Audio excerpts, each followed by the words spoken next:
Hello everyone, हम class 6 geography NCERT को study कर रहे हैं और आज के इस वीडियो में हम इस बुक का चैप्टर नंबर 3 जिसका टाइटल है पृथ्वी की गतियां, इसके बारे में डिस्कस करेंगे। तो चलो स्टार्ट करते हैं। चैप्टर को स्टार्ट किया है पृथ्वी की गतियों के प्रकार के साथ में कि पृथ्वी की गति दो प्रकार की होती है, एक घूर्णन और एक परिक्रमण।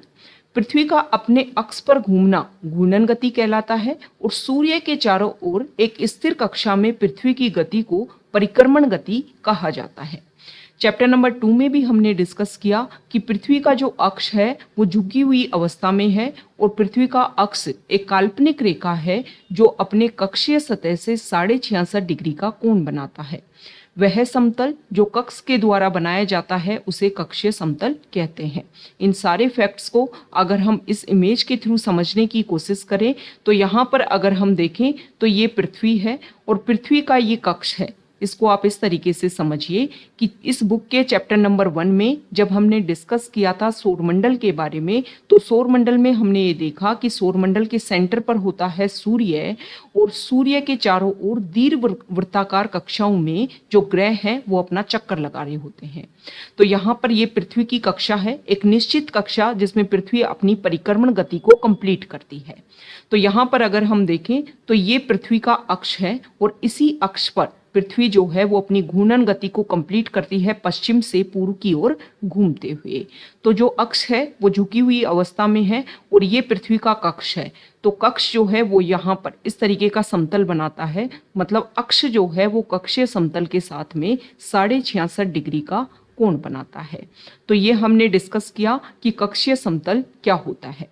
नेक्स्ट अगर हम देखें तो चैप्टर नंबर 1 में हमने ये भी देखा था कि पृथ्वी एक ग्रह है और ग्रह के पास में खुद की प्रकाश और खुद की ऊष्मा नहीं होती है। इसीलिए हमने देखा था कि जो तारे और जो ग्रह होते हैं उनमें बेसिक डिफरेंस यही होता है कि तारों के पास में खुद का प्रकाश और खुद की ऊष्मा होती है और ये जो ग्रह क्या करते हैं कि जो भी इनके नज़दीक तारा होता है उससे अपना प्रकाश और ऊष्मा को ग्रहण करते हैं। तो पृथ्वी भी सूर्य से प्रकाश प्राप्त करती है। सूर्य एक तारा है क्योंकि उनके पास में खुद का प्रकाश और खुद की ऊष्मा है। तो पृथ्वी जो है वो सूर्य से अपना प्रकाश प्राप्त करती है। पृथ्वी जो है वो गोले के समान है, मतलब पृथ्वी यहाँ पर अगर हम देखें तो गेंद के समान है और यहाँ पर आप इस एग्जाम्पल को समझ भी सकते हो। अपने घर पर जो गेंद है उस पर टॉर्च की आप लाइट डालिए तो जो टॉर्च के सामने जो बोल का जो भाग होगा वहीं पर प्रकाश होगा और पीछे वाले भाग पर आपको अंधेरा दिखाई देगा। इसी तरीके से पृथ्वी है, पृथ्वी का जो भाग सूर्य के सामने होता है वहां पर दिन होता है और जो भाग सूर्य से दूर होता है वहां पर रात होता है। तो यहाँ पर पृथ्वी पर एक वृत्त जैसी संरचना बन जाती है जो पृथ्वी के दिन और रात वाले भागों में अंतर करता है और इस वृत्त जैसी संरचना को हम प्रदीप्ति वृत्त बोलते हैं। तो यहाँ पर एक इम्पोर्टेंट फैक्ट आपके लिए है कि पृथ्वी का जो प्रदीप्ति वृत्त होता है और पृथ्वी का जो अक्ष होता है वो दोनों अलग अलग हैं। अगर पृथ्वी का अक्ष इस तरीके से समकोण पर होता तो हमेशा प्रदीप्ति वृत्त और अक्ष जो है वो एक ही होता, लेकिन अक्ष जो है वो 66.5 डिग्री का कोण बनाते हुए कक्षीय समतल से इस तरीके से झुका हुआ है जिसके कारण से पृथ्वी का अक्ष और प्रदीप्ति वृत्त अलग अलग होता है। ये इंपॉर्टेंट फैक्ट है, ये आपको ध्यान में रखना है। अब पृथ्वी जो घूर्णन गति की अगर हम बात करें तो पृथ्वी 24 घंटे में अपने अक्ष पर एक अपना चक्कर कंप्लीट कर लेती है और घूर्णन के समय काल को पृथ्वी दिन कहा जाता है। ये पृथ्वी की दैनिक गति है, मतलब डेली बेसिस पर पृथ्वी जो है वो ये गति कंप्लीट करती है। और परिक्रमण गति कंप्लीट करने में पृथ्वी को कितना टाइम लगता है तो आप सभी को पता है कि 1 साल लगती है। 365 सही 1/4 दिन पृथ्वी को कंप्लीट लगते हैं परिक्रमण गति को कंप्लीट करने में। यहाँ पर कुछ फैक्ट दे रखा है कि प्राचीन भारतीय खगोल शास्त्री आर्यभट्ट ने बताया था कि पृथ्वी गोल है और अपने अक्ष पर घूर्णन करती रहती है, घूमती रहती है।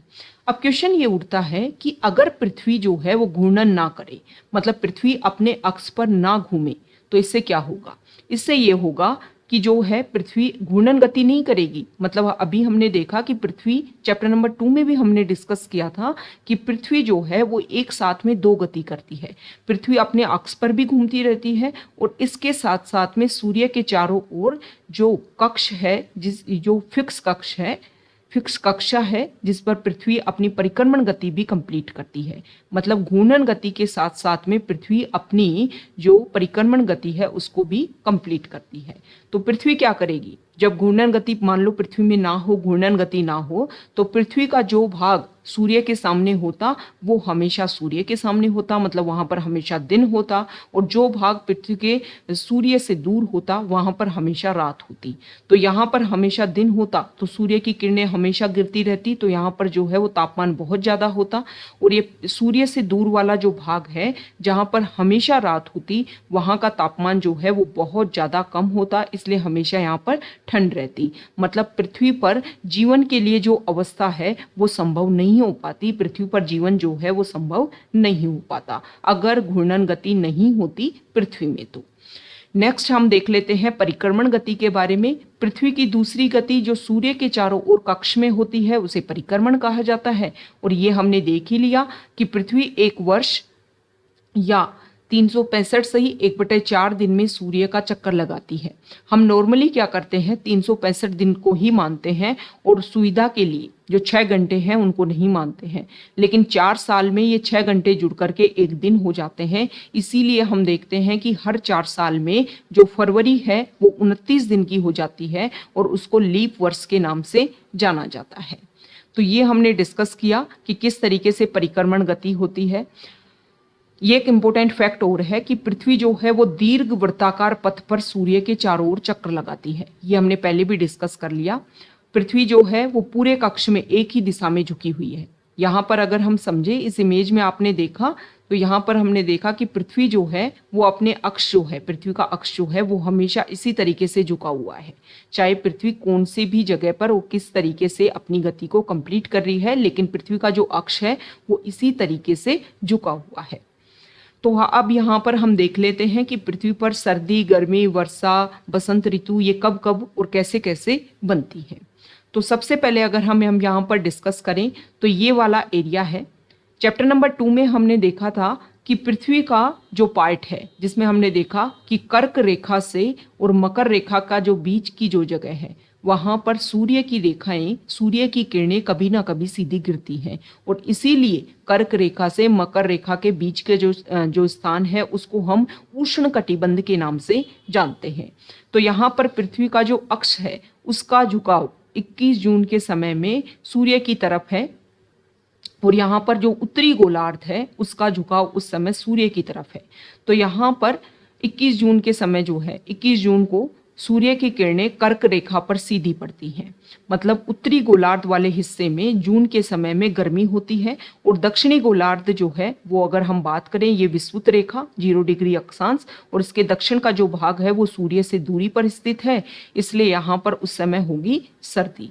तो आप समझिए कि जून के महीने में जब भारत में गर्मी है तो दक्षिणी गोलार्ध में जो ऑस्ट्रेलिया और जो अदर दक्षिण गोलार्ध में जो कंट्री स्थित हैं जैसे कि साउथ अमेरिका कॉन्टिनेंट में और जो अफ्रीका कॉन्टिनेंट में और ऑस्ट्रेलिया जो है वहाँ पर उस टाइम सर्दी गिर रही होती है।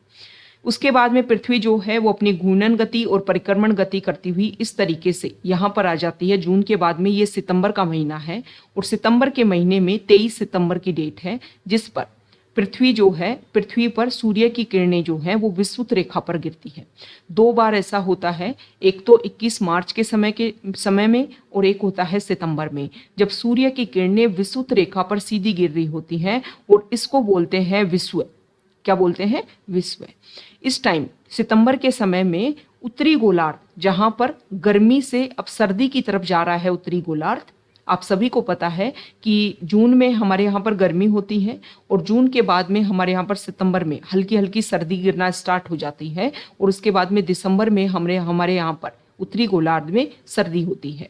तो यहाँ पर उत्तरी गोलार्ध में उस समय रहेगा शरद ऋतु और दक्षिणी गोलार्ध में रहेगा बसंत ऋतु, क्योंकि सर्दी थी दक्षिणी गोलार्ध में जून के समय में और अब यहाँ पर गर्मियाँ गिरेंगी तो ये बसंत ऋतु, सर्दी से गर्मी की तरफ जा रहे हैं तो बसंत ऋतु, और गर्मी से सर्दी की तरफ अगर पृथ्वी जा रही है तो बीच में आएगा शरद ऋतु। तो आपको ये ध्यान में रखना है कि मार्च और सितंबर ये टाइम ऐसे हैं जब सूर्य की किरणें पृथ्वी पर विषुवत रेखा पर सीधी पड़ती हैं। इसके बाद में जो पृथ्वी है वो अपनी परिक्रमण गति हुई इस तरीके से आगे बढ़ती है।